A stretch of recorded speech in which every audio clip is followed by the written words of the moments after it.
Hey guys, I am back again with another quick. I can't do anything quick, sorry. This is probably 14, I think it's either 12 or 14-minute video that the guy made. My video is going to be about 40 minutes because, I have to interrupt and I have to, like weigh in on my take on it. This guy, I don't know what his name is. He has a channel. And as I said in my last video, I am not trying to call out a homeowner, a DIYer, somebody that doesn't do this for a living. I'm not trying to call somebody out and embarrass them or talk smack about them or whatever. This guy has a pretty sizable subscribership, but also he's putting a video out there specifically to teach people, right? This isn't some guy just kind of like moseying through the process and making mistakes along the way and correcting him like, oh, I don't recommend to do this or that. No, he's not doing that. In this video, he's literally trying to teach you how to do a tub to shower conversion. So for that reason, when I ran across this video and I started watching it, I started watching some of these goofball things that he did because it's the best way I could put it. I decided, you know what, this is probably a good video for me to push back on also because I don't like people putting out information that's felonious out there that they're ostensibly trying to help somebody, but instead they're hurting somebody because he's got some things that will fail. That being said, I'm not going to go too much further because otherwise I'll just talk and talk and talk. I'm going to go through, I'm going to stop. If you haven't watched my critique videos, I started doing them about 2 months ago. So my channel now, I think once a week, I'm trying to get a critique video out there. And if you have run across any type of videos where it's kind of sketchy, where people are kind of doing things wrong, post it in the comment section. Just copy and paste and put the link in the comment section so that I will have an easier find of some of these screw up type of videos. I still have, I think, 3 or 4 left in my library that I'm going to go through in the following weeks because once a week I'm posting this. But I don't. I'm actively trying to find specifically some guys that are doing things wrong that I can push back on, so that homeowners and DIYers that come across their video can now go to mine and kind of get the rundown of of the things that they should be doing. And then some of it's minor critique of things that I wouldn't do, but I will preface that. I'll say, well, it's not the way I would do it, but okay, if it works for you. Without further ado, I'm going to bring this guy up. As I said, I don't know what his name is, his channel and all that stuff, because I'm not trying to promote somebody. I'm just trying to simply chime in on where I think he's kind of messed up at. So here we go. Nothing works by accident. You gotta make sure it's golden. And today we're trying to get my shower done. Alright, so this was a tub. We tore this thing all out. It didn't look disgusting before. We're going to make it into a shower. 5 inches. I love that. I love that. I love that. I love that. That this guy is sweating his pipe like he's using copper and he knows how to sweat pipe. 100% I'm on board with that. Love it, love it, love it. So we're about 2 hours in, cut out all the plumbing and redid it. Let me show you. Got all the plumbing done. Now our hedge is right here. I put it about 12 inches higher because people are taller in this house, and they just, these ones are so low, they're basically washing your chest, not your head. You gotta basically kneel to wash your head. So the reason why I didn't cut that out, because we got measurements, all right? And what we do is we just drill that after we tile. All of that's installed, all of. Okay, I don't agree with that. Let me back up there just a tad to show what he's talking about. So basically, where the hole was, where the shower head came out, where the arm came out for the shower head, he cut out that little section of sheetrock, which is fine, and then he just bumped it up another 5-6 inches. But he still kept it covered. Kneel to wash your head. So the reason why I didn't cut that out, because we got measurements, all right? And what we do is we just drill that after we tile. Okay, wrong. Don't drill that after your tile, because even though you have a measurement, you're not going to get a point on, spot on measurement. That being said, a an iron pipe with a cap on it is what I use by default. So I'll screw that iron pipe in for the whole remaining of the job, so I know exactly where that hole is going to be. I don't have to guess on it. I don't have to make measurement. Um, I in the past I was dumb enough to use, like, a half inch male nipple with a little piece of pipe, copper pipe coming out of that, and then I would screw it in there. The problem is copper is flexible. So I would try and get that out, and then years later, going forward, I just use an iron pipe. So an iron pipe and a cap is the best thing to keep in there for the duration of the job. I don't like that he's just keeping that covered, gonna tile over it, and then guesstimate where he's gonna drill a hole in the tile later. I don't agree with that. Um, all of that's installed. All of this is soldered in the brand new valve. It's Okay, and the brand new valve. So let me, and because I get this question a lot, and even in the comment section, some people will say, "Hey, how do I line up my valve and all that stuff?" See that mud guard? There's a black mud guard that comes with almost every shower valve. I believe this is Price Fisher. I'm not sure. It might be a Moen. I think it's a Moen. But Delta, Price Fisher, Moen, they all come with a mud guard, what they call a mud guard. And the parameter of that mud guard is about an inch to an inch and a half deep. So your finished wall, your finished tile can be up to the point of the outside of that mud guard or up to the point of the back of that mud guard or anywhere there in between. And that's how you situate your valve, just so you know. under pressure right now. Everything perfect. I changed this out. This was an inch and a half because this was a tub before, and I just dug to the 2-inch, cut all that out, and just continue a 2-inch. Plus, this did not have a sweep. This whole thing is very janky. It did not have a sweep, so I put a sweep because if you ever need to snake it, you're gonna have issues. You need sweeps. And then, so basically, just got a piece of sheetrock left over and some blocking. Fill that up, re-slope it for a shower pan. Okay, so one of the things here, this purple board, and I had to kind of look it up because, there are different colors of backer board out there nowadays. So this purple board apparently is a gypsum board. Apparently it's a step up from green board. So if you don't know, green board is basically gypsum sheetrock, and it's impregnated with a mold and mildew resistant chemical. And this apparently is a little denser of a still gypsum product that has a better sheathing over it. Sheathing meaning the paper back that's on it has a better quality mold and mildew inhibitor on it. The issue that I take with it is going to come later on. So just kind of put a bookmark there that he's using purple board as his backer board, which I don't have an issue with normally because I use green board oftentimes on my showers, and it doesn't really matter because I'm going to waterproof over the green board. Even if you use Curdy, Curdy calls for sheetrock to be your backer board because you're going to wallpaper all of the Curdy over the sheetrock so it doesn't matter. But put a bookmark there because this matters to me a lot. This is our niche, nice and modern, goes all the way to the edge. We studded it up and we put a header above it, so it's not a load bearing wall, but just in case, we wouldn't want any sagging, and that's it.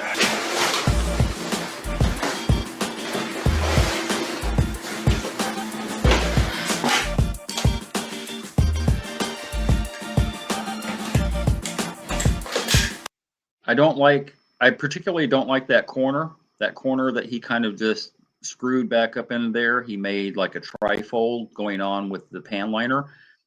I prefer to cut it straight up so that you don't have that trifold kind of inhibiting putting your wall board, or sorry, putting your, yeah. Is he putting that? He's putting that straight to the wall board. Oh, I remember this video. He's going to float this wall, which is really weird, really weird. And I'm going to get to that when I continue the video. So yeah, at first I'm like, why is he putting his pan liner against his wall board? But because he's going to float his wall. It's kind of like he's mixing a method, right? He's using pan liner and backer board, but then he's going to float his wall over all of that, which is like very, very, very weird, but you'll see.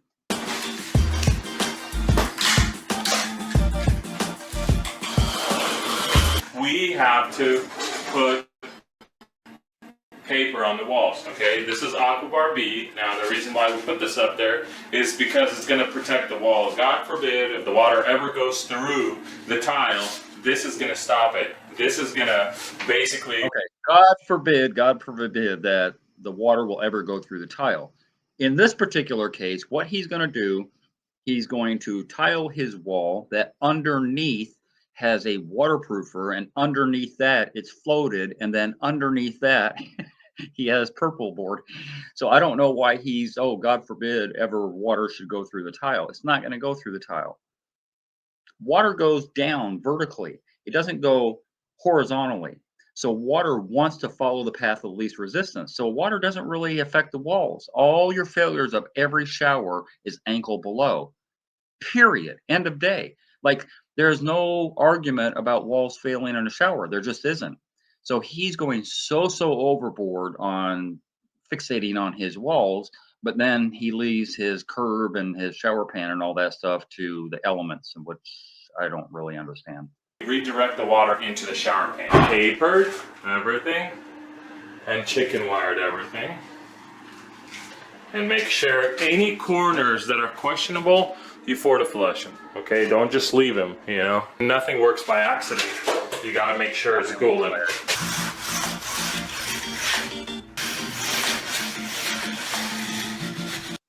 Okay, so his whole mantra, because he said it 3 times already, nothing works by accident. But accidents don't work. And so the accidents that he's making, in other words, we're going to get to that a little bit later because I have a lot to say about his backer board and the fact that he's floating over his backer board and his pan liner. I don't know, insofar as floating goes, those 3 folds of that pan liner that he attached to the backer board now is bumped out at least, good part of an inch. So his float has to be at least that size. Here's the other thing. He's going to have edges on here, and the type of tile that he's going to use, the ceramic tile, he's going to be able to use the trim where his left hand is at, the vertical and the horizontal of where the tile is going to stop. He's going to be able to have bullnose ceramic tile on that. But otherwise, his float is going to jet out too far as opposed to the sheetrock, that yellow sheetrock that he's got his hand on.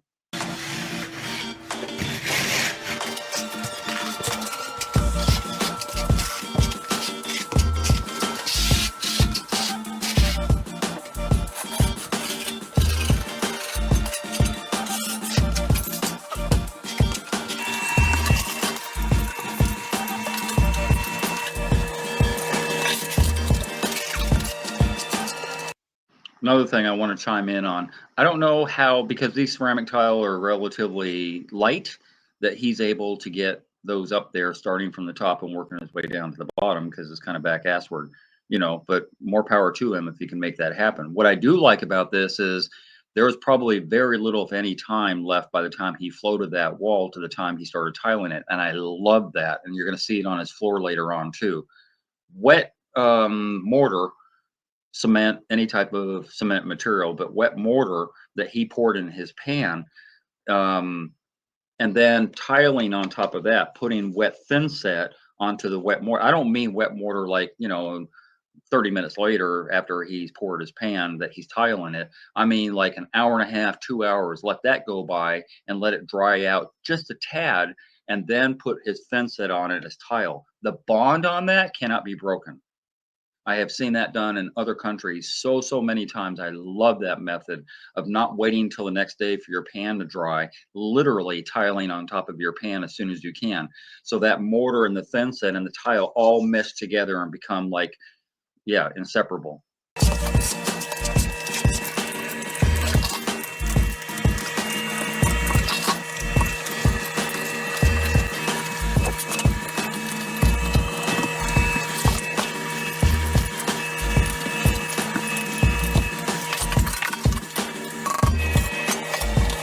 Finished up for today. I think that's enough for one day. So basically we did all the plumbing, we prepped everything, we floated it, and then we tiled this one wall.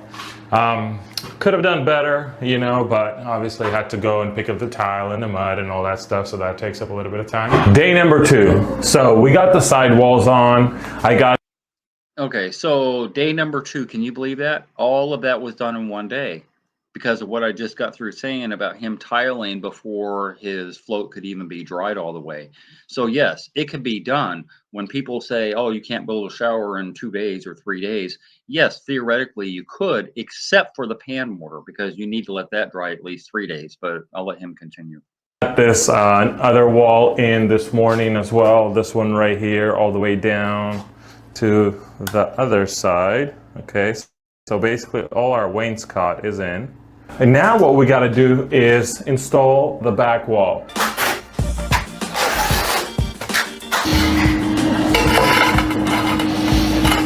And it's starting to come together, so I'm just gonna finish up.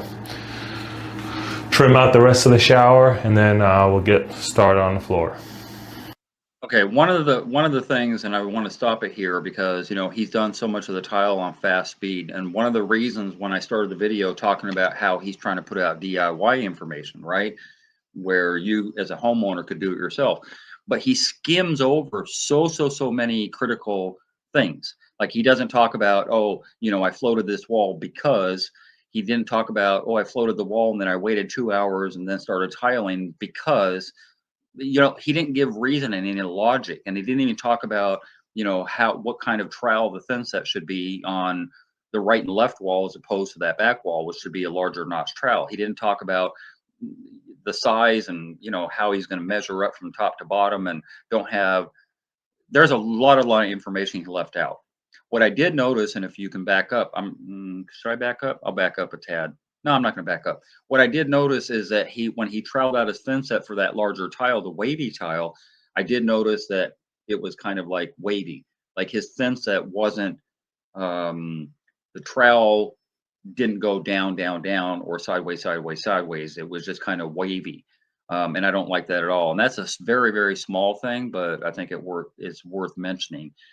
He's not given a lot of information. As I said in the very beginning, I think this is a 12-minute video and it should have been at least 30 minutes long. All right, so we got all the tile done on the walls. Next thing is the shower pan, and I wanted to show you how I do my shower pans. And the biggest thing is, all right, is that I don't cut my hole until after I am done floating and tiling the walls, okay? Okay, I don't agree with that. So the rubber membrane that he put down a long time ago, remember he put the rubber membrane up against the wallboard and then floated over all of that. That's the leftover rubber membrane that you're seeing down there. And he's purporting that he's not going to attach his drain configuration because he doesn't want to trip over it and he doesn't want junk to go into it and all that stuff. That's never ever happened with me. And it's a weird thing that he would leave his membrane down there and then later on he's going to cut it out. I don't get it, because now he's doing the mortar, right? So he's going to cut it now, but he could have cut it a long time ago. And I don't like the way he cuts, and I'm going to get to that in a minute. But also notice something else, and this is where, remember I said I put a bookmark on that purple board?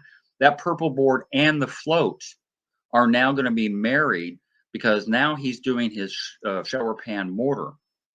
And he's doing it after the fact. So he's already tiled down to the floor almost. He's got about 1.5 inches, maybe 2 inches coming off of the floor. So all of that pan mortar, he's not going to waterproof. He waterproofed the entirety of the wall, but he's not waterproofing his pan mortar.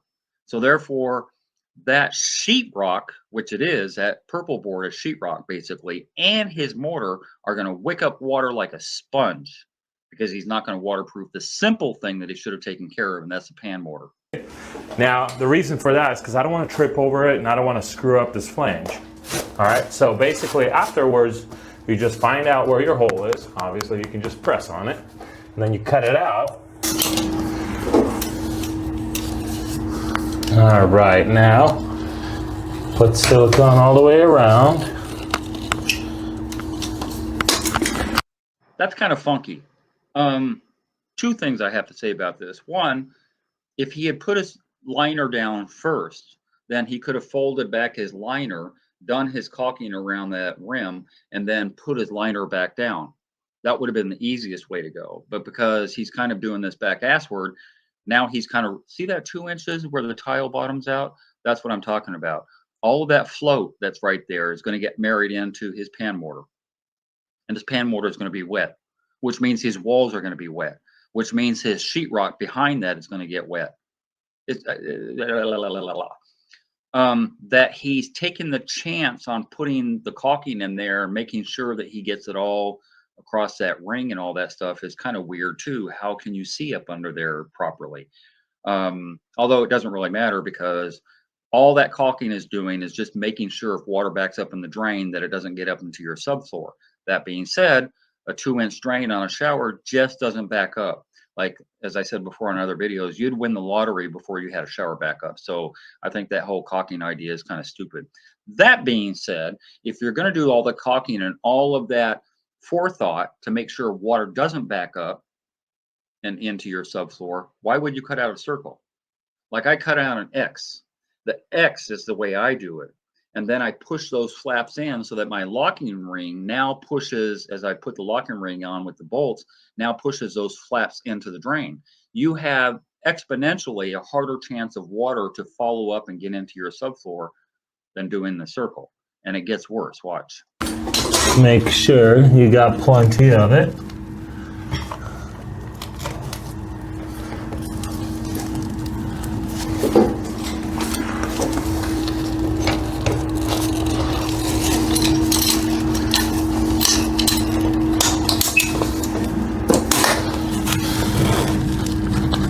All right, now you want to massage this in, and you don't want to massage it away because you don't want a bunch of silicone getting in by the flange, because obviously there's weep holes on these flanges. As you can see, these channels right here and at the bottom right here, those are weep holes.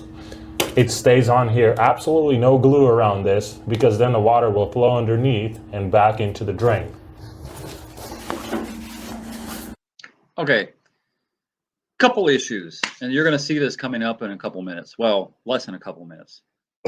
See that flange that he has? That is the locking flange. So he's going to install that upside down, and I'm going to talk about that in a few minutes when I stop talking myself. He's installing it upside down, but the way he described it, you know, he said, see, you have weep holes, and then he did it elongated because you have troughs built into those weep holes.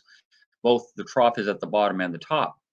So now those troughs at the top, which is actually supposed to be the bottom, aren't kicking in the way they should because he's got it upside down. And then you also have troughs that are inside threads of that locking flange. There are troughs cut out on the inside threads of that locking flange, which is part of your drain system. And now he's negated those because he's got it upside down. Now, here's the thing that I take umbrage with. Same way I talked about cutting the big giant circle in your drain. Look what he's doing. He's got a little thingamabob right there on his drill where he's cutting out a hole. It's a 1/4-inch drill bit where he's cutting out a 1/4-inch circle of his pan liner. So his bolt will fit down in there. Not snug, very, very loose. And why would you do that? There's a way for water to get in there. There's a reason why you would have your pan liner caulking there, because that way water would get into that bolt. I do the same thing with those bolt areas. I just feel the top of the surface of where that hole is at, and then I cut a little tiny X so that my bolt slides through there very, very hard. It's hard to push the end of my bolt through the X hole. This becomes very easy. Watch how easy these bolts go in and how much extra room he has. All right, so right there. Look at that. Right there. That's Right there. Then put this flange back on. And now screw it on. upside down. Why? My drain. Now this is a tiling drain, okay? I love this thing because I can raise it and pick it up as much as I need to. I can screw it, I can unscrew it, and this part right here, this gets tiled in. You have to flip it upside down and tile go inside, so the only reveal is this 1/4 inch all the way around it. Love it, looks great.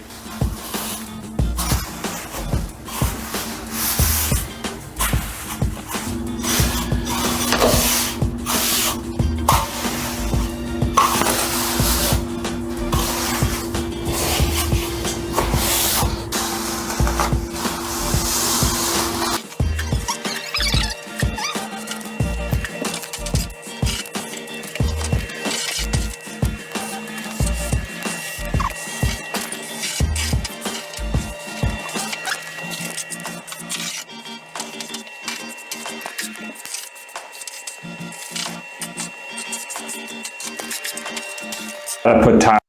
Okay, so I got to stop it here because before he starts talking, I don't know why he would do this the way he's doing it. Like why he would put his backer board. I don't know why. Okay, a lot of stuff to unwrap here. He's got backer board that could have been waterproofed with a liquid topical membrane, right? Which he did.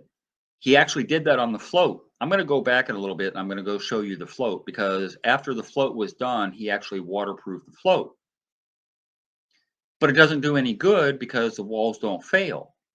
But it definitely doesn't do any good now because now his mortar pan is married up against four sides of his backer board because he has backer board that his knees are on. So now water is going to be able to wick up over his curb and get into the back of his walls. Why would you float after you've tiled your walls? I've never seen that. Well, I've seen it a couple of times, but it's no, you don't float after the fact.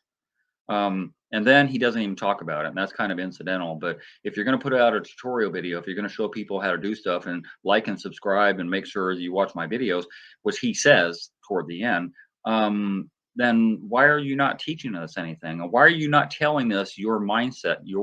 How come you're doing this is what I want to know. And I'll never find out because he doesn't say anything. On this. This is very wet, so we're gonna have to be very careful, which means we just use wet thinset, and I already pre-cut all the tile, so we just put some thinset on and then just smear the thinset and put the tile right on, except we'll still have to cut out the drain. Love it, love it, love it, love it. That's what I was saying earlier about his float on the walls and how he started doing tile pretty much right away. I don't know how long he waited for his mortar pan to kind of like settle and dry and all that stuff. I really don't because he didn't say. But I think this is day 2 still, right? That's what he said at the intro. I just love the fact that he's waited now 2 hours or 3 hours. I don't know how long, 4 hours, because he said that he already cut his tile. He pre-cut his tile. So I imagine he was outside with his tile saw making all the measurements and the cuts and all that stuff with a fan on this mortar pan. And then he goes in there with some wet thinset, and now he's going to tile right over that. That bond that he's going to have with his tile to his thinset to his mortar is absolutely 100% fantastic. I love that. It's something that I would like to do at some point. You know, like I might do an experiment about that. You know, just setting tile on a dry pan, let a pan dry up 2 or 3 days, and setting tile on that, and then having an opposing one where it's just the mortar was still a little bit damp, and you know, see how that adhesion is. I know it's very good.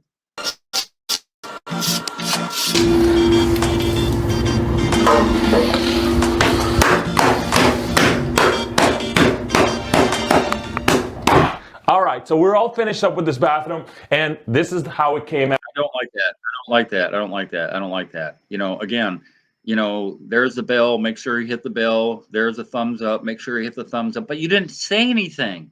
You just tiled the floor. You didn't show us the grouting process. You didn't show us wrapping the curb. You didn't show us nothing. Like, what is the video for if you're going to put out some information if the information is still lacking? Like people say on my on my videos, man, you talk too much, just get to the point. Everything is the point. When somebody's never done this before, everything is the point because I don't know your skill level. I don't know what lane you're in life. If you've done this before, you've done any type of tile before, right? So I tend to over explain things where this guy just left out so much information, it's unbelievable. But what you're going to see on the curb is he used the floor tile, the outside floor tile, as his curb. So he's got grout lines on his curb. And I don't know for a fact that he didn't, well, I know for a fact he didn't waterproof his curb. Otherwise, I would have seen some type of waterproofer on there. Now, he could have later waterproofed his curb, but I know he didn't waterproof his pan surface. So regardless, you have a failure. And it's not going to happen next year or 2 years. It might take 5 years. 110% chance that that shower is going to fail before it gets aged. What I mean by aged, typically people are staying in a house roughly about 7 to 10 years before they move out nowadays. Even if you stayed there for 30 years, 30 years, 40 years should how long your shower lasts, unless you want to upgrade, unless you want to get up with the times and do the newest, greatest fashion type of thing with tile. The only reason that your shower should ever be swapped out is because of that. 30, 40 years later, that should be the same shower. That shower will not last 30 or 40 years. Guaranteed it won't. I think it came out fantastic. Now, some of the features that we have in here is obviously this beautiful niche. I think it turned out wonderful. We got it all mitered in. Okay, so I want to talk about that too. Mitering tile. So one of the reasons that he mitered the tile, I've worked with this wavy tile before. It's very, very difficult, if not impossible, to get a Schluter strip in there. You just can't, because part of it is higher than the other. A little bit lower, like there on the left side where the grout line is, it's a little bit lower there, and then it kind of bumps out. So you can't get a Schluter piece in there to trim it out, and you can't get bullnose. Nothing will work. Mitering tile, 100%. I love that. I love that clean look of that wavy tile. If it weren't wavy tile, then definitely I would have thrown in Schluter. And mitering is not easy, and he should have shown that. He should have shown, especially on wavy tile, it's even harder to miter wavy tile. So kudos to him for making that cut really, really good. Landberg Tile is another guy who miters his tile a lot. He does a very, very outstanding job on mitering. Then he talks about mitering the curb, but again, and he skips by this so fast, I'm going to mention it now. When you see the curb, he says, yes, we mitered the curb too. And I'm like, how did you miter a monolithic curb top? And he didn't. He used the floor tile on top of his curb, which now has grout lines. So it's bad enough that he made his curb out of cement and then married his mortar with his curb, because it's going to leak and wick over and all that stuff and cause all kinds of damage. But then also that now he has grout lines to exponentially get more water into his curb later on. But he did do miters on it, so it looks good. Because it just doesn't look as well, especially on a niche when you trim it out with something. Miter just makes it look like it's made for one piece of tile. Also, we did a tile and drain, which is another feature that makes it look nice and clean. Miter and curb as well, so we don't have a lot. Looks beautiful. I love that. And you see that's the field tile that's on the floor. So I think it's a 12 by 24 that's on the floor. And he's got all his grout lines on the floor matching up with his grout lines on the curb. Wonderful. I like the symmetry, but I don't like the idea of grout lines. You know, he's got a grout line because on the left and the right, and I think at least 2 or 3 on the curb. And so, yeah, that's a point of entry for water to get into. And then he's going to babble on toward the end, so I'm going to cut it off pretty soon. A lot of trim. Now, we do have some trim in the areas of by the wall with this 3x6, and the trim is white, so it blends in very good. We also have the vanity with the waterfold edge, and the reason for that is blah, blah, blah, blah.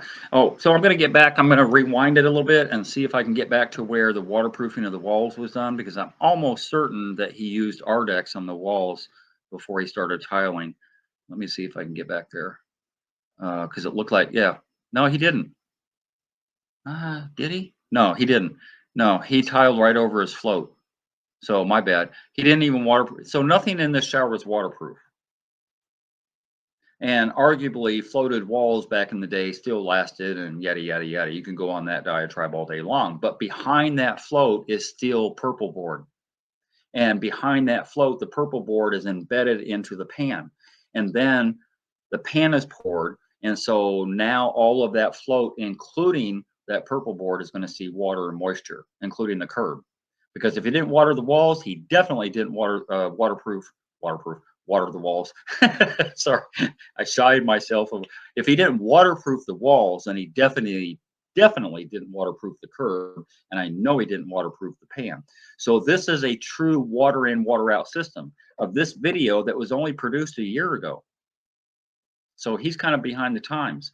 It's with all the grout lines that he has on this subway tile, even though I said, yes, water tends to fall down, it will go into the grout. I don't know what kind of grout, because he never talked about it. He never even showed it. So I don't know what kind of grout he used. If he used epoxy, then he's pretty solid.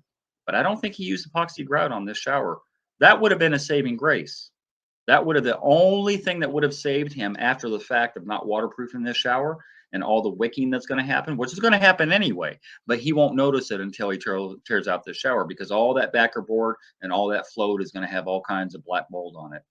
But the saving grace of all these screw ups that he did to fail this shower would have been epoxy grout. But epoxy grout is hard to work with, so not many people do it. You know, I want to be nice and I want to say some nice things, which I tried to. I tried to give him his props where they were due, you know, as far as the miter cuts and all that stuff that he talked about. But I felt he was disingenuous from the get-go on this video, a 12-minute video where you're not saying anything.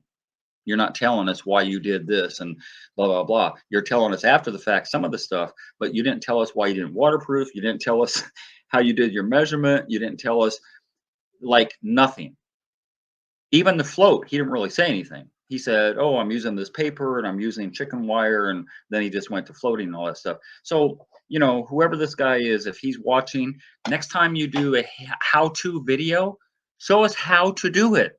Don't speed through. I know there's a whole mindset of the TikTok generation where, you know, like my thinking capacity is 10 minutes.